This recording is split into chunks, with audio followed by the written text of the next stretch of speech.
ప్రేక్షకులందరికీ నమస్కారం. ప్రస్తుతం మన స్టూడియోలో ప్రముఖ ఆధ్యాత్మికవేత్త, వేదిక్ ఆస్ట్రాలజర్ గోనుగొండల సురేష్ బాబు గారు ఉన్నారు. మే నెలలో ధనుసు రాశి వాళ్ళందరికీ కూడా ఏ విధమైన ఫలితాలు ఉండబోతున్నాయో గురుగారిని అడిగి తెలుసుకుందాం. నమస్కారం గురుగారు. మణికంఠ గారు నమస్కారం అండి. గురుగారు, మే నెలలో ధనుసు రాశి వారి పరిస్థితి ఎలా ఉండబోతుంది అంటారు? మేజర్గా 5 గ్రహ మార్పులు మనకు కనిపిస్తున్నాయి మే నెలలో. మరి గ్రహ మార్పుల కారణంగా పాజిటివ్ ఉంటుందా, నెగిటివ్ ఉంటుందా, ఓవరాల్ ఎలాంటి జాగ్రత్తలు తీసుకోవాలి ధనుసు రాశి వాళ్ళందరూ కూడా? మే మంత్లో రాశి ఫలాల్లో బెస్ట్ రాశి ఫలాలు ఉన్న ఒక రాశిలో ధనుసు రాశి ఒకటి. నాకు హ్యాపీగా ఉంది, ఎందుకంటే మా క్లోజ్ ఫ్రెండ్స్ ఉన్నారు ఇందులో. ఒకళ్ళు లండన్లో ఉంటారు, ఇంకొకళ్ళు అమెరికాలో ఉంటారు, ఇండియాలో 2-3 ఉన్నారు. బాగా క్లోజ్ అనమాట నాకు. వాళ్ళు డైరెక్ట్గా అడుగుతూ ఉంటారు, ఏం సురేష్ ఎలా ఉంది ఏంటి అని చెప్పేసి, ఎప్పుడు బాగుంటుంది డేస్ అని. కొన్ని సందర్భాల్లో 3 నెలలు 4 నెలలు నేనే జాగ్రత్తగా ఉండని చెప్పినవాడిని. ఈ మంత్ బాగుంటే నేను హ్యాపీ ఫీల్ అవుతున్నా ఫస్ట్, ఎందుకంటే వాళ్ళు హ్యాపీగా ఉంటారు కాబట్టి. నేను కూడా హ్యాపీగా ఉన్నాను, నాదే ధనుసు రాశి కాబట్టి. అందుకే మీరు ఖచ్చితంగా బాగుంటారు. ఫీడ్బ్యాక్ రియల్ టైంలో చూద్దాం ఎలా ఉంటుంది ఏంటనేది. ఆ రియల్ టైం ఇన్సిడెంట్స్లో జరిగితే అది మన మహర్షి జ్ఞానానికి కోరిలేషన్ అయితే ఉంటే చాలా బాగుంటుంది. ఆ బ్యూటీయే వేరండి నాకు. నేను జ్యోతిష్ శాస్త్రానికి ఎడిక్ట్ అయింది కాదే. ఎప్పుడు 6000 years 5000 years బ్యాక్ రాసి పెట్టిని ఇప్పుడు రియల్గా జరుగుతూ ఉంటాయి అంటే చూడండి, అంత బ్యూటిఫుల్గా రాశారు మన వాళ్ళు. ధనుసు రాశి కనుక చూసుకుంటే ఇందులో మూల 1 2 3 4 పాదాలు, పూర్వాషాఢ 1 2 3 4 పాదాలు, ఉత్తర ఫస్ట్ పాదం అంతా మనకి ధనుసు రాశిలో ఉంటారు. తర్వాత ఇందులో పేరు బలం కనుక మనం చూసుకుంటే ఏ యో బా బి భూ దా భా దా భే అన్న అక్షరాలంతా కూడా మనకి ధనుసు రాశిలో ఉంటారు. ఫస్ట్ గ్రహస్థితి కనుక మనం చూసుకుంటే సూర్య సంచారం వృషభంలో, బుధుడు మేషరాశిలో, శుక్రుడు మీనరాశిలో ఉన్నారు, కుజుడు వచ్చేటప్పటికి కర్కాటక రాశిలో ఉన్నారనమాట. ఈ గ్రహాలతో పాటు మనకి ధనుసు రాశిలో మనకి మే 14th సూర్యుడు మూమెంట్ ఉంది. అదే టైంలో గురువు యొక్క మూమెంట్ ఉంది. రాహుకేతులు 18th నుంచి మూమెంట్ ఉంది. తర్వాత ఇందులో మనకి పండగ మనకి అక్షయ తృతీయ నుంచి స్టార్ట్ అవుతుంది. ఈ మాసం వచ్చేటప్పటికి 30th నుంచి అక్షయ తృతీయ అయిపోయిన నెక్స్ట్ అయినా మనకి మంత్ స్టార్ట్ అవుతుంది. మధ్యలో మనకి పూర్ణిమ కూడా వస్తుందండి, ఇంకా బుద్ధ పూర్ణిమ. దాన్ని మనకి వైశాఖ పూర్ణిమ అంటారు. వైశాఖ పూర్ణిమ మనకి విష్ణుమూర్తికి అత్యంత ప్రీతికరమైన మాసం. అక్షయ తృతీయతో పాటు చాలా విష్ణుమూర్తికి సంబంధించిన దేవాలయాల్లో చాలా వైభవంగా జాతరలు అన్నీ చేస్తూ ఉంటారు అనమాట. మాకు అనాదిగా వస్తున్న దేవాలయం కూడా ఉంది, భవనారాయణ స్వామి అని. పౌర్ణమి రోజు ఆ దేవుడికి కళ్యాణం కూడా చేస్తారు, పెద్ద జాతరలాగా చేస్తారు. ఈ మాసంలో ఉదకం గనక నీటిని గనక దానం చేస్తే విష్ణు సమానత్వం, విష్ణు తుల్యలోక ప్రాప్తి, వైకుంఠ ప్రాప్తి జరుగుతుంది అని చెప్పేసి విష్ణులోకం ప్రాప్తిస్తుందని మనకు పురాణాల్లో చెప్పారు. అందుకని ఎవరైనా కనుక చేయగలిగితే ఒక రాగి చెంబులో చక్కటిగా నీళ్లు పట్టేసి కొంచెం యాలక్కాయలు, కొంచెం కర్పూరం చిన్నది వేసి ఆ నీటిని గనక వాళ్ళకి పచ్చకర్పూరం గనక వేసి ఆ చెంబుతో దానికి చిన్న బొట్టును పసుపు కుంకుమ పెట్టి ఆ చెంబు కనుక దానం చేయగలిగితే సద్బ్రాహ్మణులకి, మంచి వాళ్ళకి చాలా పుణ్యం అండి. ఇది నేను లాస్ట్ ఇయర్ బెంగళూరులో ఒకరికి చేయించానండి. అద్భుతమైన మంచి సువార్తలు విన్నారు, మంచి న్యూస్లు చెప్పారండి నాకు. వాళ్ళకి 21 మందికి చేయించారండి వాళ్ళు. అంతమందికి చెప్పిపోయినా అట్లీస్ట్ ఒకరికి ఇద్దరికి చాలా పుణ్యం. అది చెయ్యకపోయినా ఓకే, మనం మంచినీళ్ళు కనుక దానం చేయగలిగితే చాలా మంచిది. ఇప్పుడు ఏంటంటే అంతా హైజీనిక్ ఎవరు పడితే వాళ్ళు ఏ నీళ్ళు ఇస్తే తీసుకోరు కాబట్టి మనకి బాటిల్స్లో ఒక కేసు తీసుకొని చక్కగా ఆ కార్లోనో బైక్లోనో పెట్టుకొని ఎవరైతే దాహంగా ఉన్నారో వాళ్ళకి బాటిల్ ఇచ్చుకుంటే వెళ్ళిపోతే అసలు మంచి పుణ్యం వచ్చిందండి. ఒక్కరోజు ముందు గురుగారు అక్షయ తృతీయ కూడా ఉంది, ఆ రోజు కూడా విశేషంగా అసలు ఆ రోజు సర్వార్థ సిద్ధి యోగం కూడా ఉందండి. మనకి స్థిరంగా ఉంటుంది అన్నమాట, ఏ పని చేసినా స్థిరంగా ఉంటుంది. బంగారం కొనుక్కున్నా, నేను బంగారం కొనమని అందరికి రికమెండ్ చేస్తాను. ఎందుకంటే లక్ష్మీదేవికి ఏమంటారంటే హిరణ్యవర్ణం సువర్ణ రజతాం అని చెప్పేసి మనకి వేదాల్లో చెప్పారండి. ఎక్కడ బయట చెప్పాల, వేదాల్లో చెప్పారు. అందుకని లక్ష్మీ అమ్మవారికి బంగారానికి లక్ష్మీదేవికి మనకు బంగారం అంటే లక్ష్మీదేవి అని చెప్పేసి మనం అనుకుంటాం కాబట్టి వెండిని బంగారం లక్ష్మీతో సమానంగా కొలుస్తాం కాబట్టి మన ఇంటికి తీసుకొచ్చి ఆ రోజు చేసుకుంటే బంగారం మన ఇంట్లో స్థిరంగా ఉంటుంది. ఓకే, ఆ రోజు మనం ఏ పని చేసినా నిరంతరం ఎదుగుతూనే ఉంటుంది కాబట్టి కొనటం అనేది మన సాంప్రదాయం. ఇది బాగా పాపులర్ చేసిన ఈ బంగారు షాపుల వాళ్ళకి, మంచి ఆఫర్లు కూడా ఇస్తున్నారు, బ్రాండెడ్ షాపుల వాళ్ళకి ధన్యవాదాలు అనమాట. చాలా మంచి రోజు అండి అది మనం జ్యోతిష శాస్త్రం ప్రకారం 4 ముఖ్యమైన రోజుల్లో ఇది ఒక రోజు. 4 ముఖ్యమైన రోజులు ఏంటి మనకి తెలిసినట్టు విజయదశమి చాలా ముఖ్యమైన రోజు, తర్వాత ఉగాది, తర్వాత 3వ ముఖ్యమైన రోజు దీపావళి అయిపోయిన అమావాస్య. అది లక్ష్మీదేవికి చాలా ప్రీతికరమైన, లక్ష్మీ పూజ చేస్తారు చాలామంది, మార్వాడి సుజైన్లు వాళ్ళంతా. ఇంకొకటి అక్షయ తృతీయ. అయితే అక్షయ తృతీయ గురించి ఎక్కువగా మనం సౌత్లో మాట్లాడుకునే అలవాటు లేదు, కానీ ఈ లాస్ట్ 5 years 6 years 10 years నుంచి స్లోగా పికప్ అయింది, బాగా చేస్తున్నారు. అంటే బాగా చేస్తున్నారంటే దాన్ని అంతకుముందు కొన్నవాళ్ళు ఎదగడం వల్లే కదా, బాగాలేకపోతే ఎందుకు బాగా చేస్తారండి. సో ఇది కూడా నాకు పర్సనల్గా బాగా ఇష్టమైన రోజు.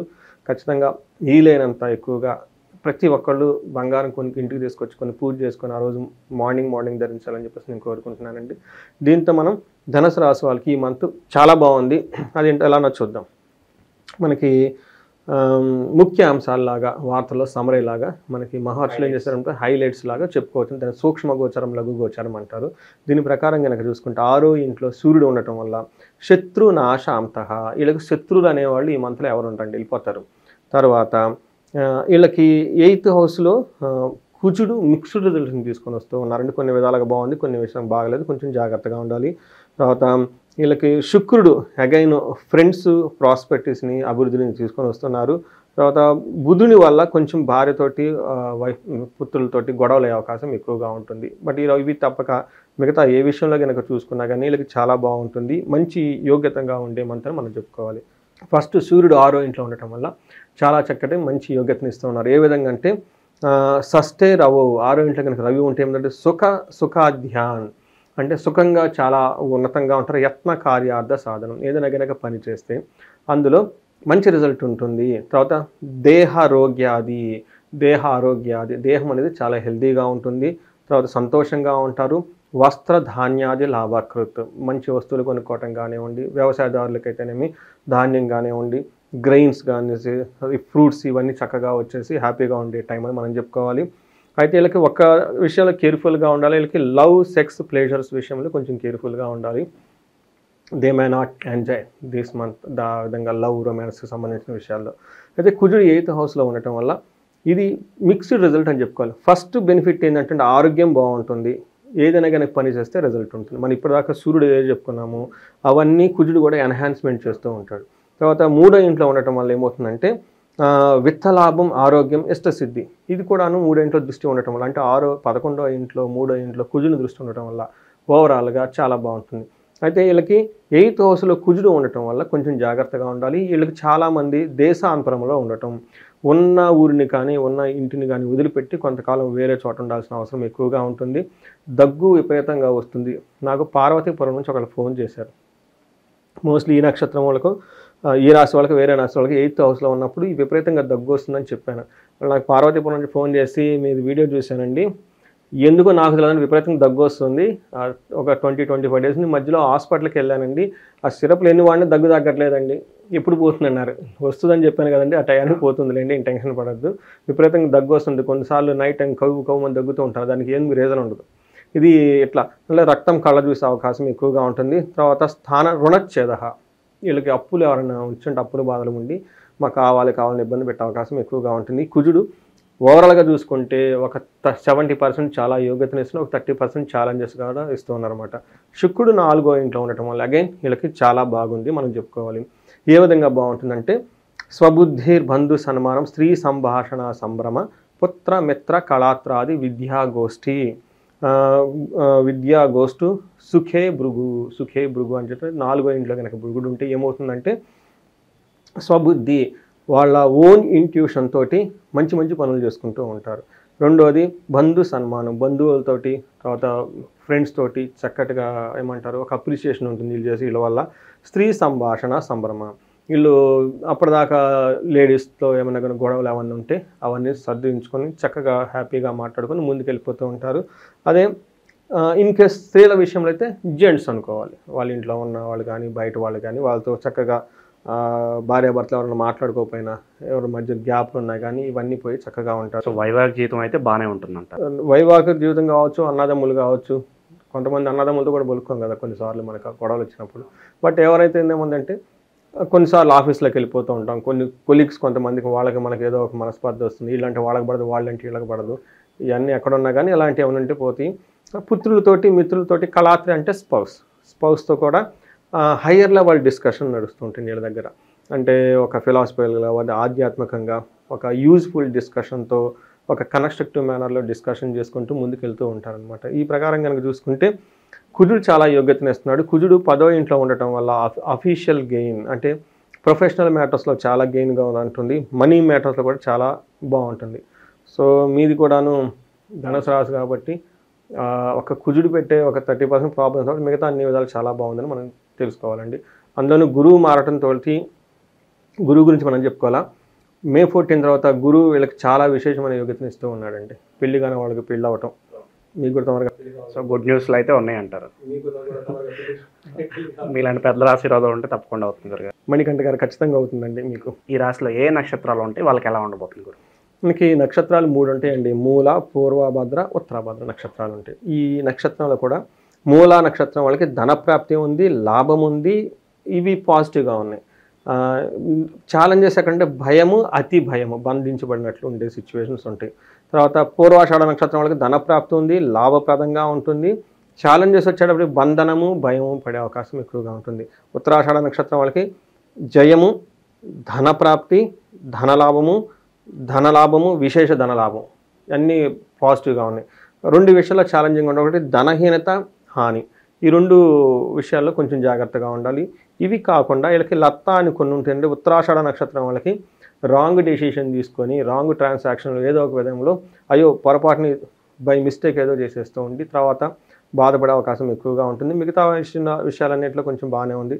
పూర్వాషాఢ, ఉత్తరాషాఢ నక్షత్రం వాళ్ళకి గ్యాస్ట్రైటిస్ ఎక్కువ వచ్చే అవకాశం ఎక్కువగా ఉంటుంది. చెస్ట్ పట్టినటువంటి అవకాశం ఎక్కువగా ఉంటుంది. కొంచెం సమ్మర్ కాబట్టి హెల్త్కి సంబంధించి కొంచెం మంచి న్యూట్రిషియస్ ఫుడ్ తీసుకుంటూ ఉంటే బాగుంటుందండి. ఇక పరిహారాల విషయానికి వస్తే ఎలాంటి రెమెడీస్ చేసుకుంటే బాగుంటుంది గురుగారు ధనుసు రాశి వాళ్ళు? మరి ధనుసు రాశి వాళ్ళకి ఇబ్బంది పెట్టే గ్రహం అయితే గోచారంలో ఏం లేదు. ఒక కుజుడు తప్పక.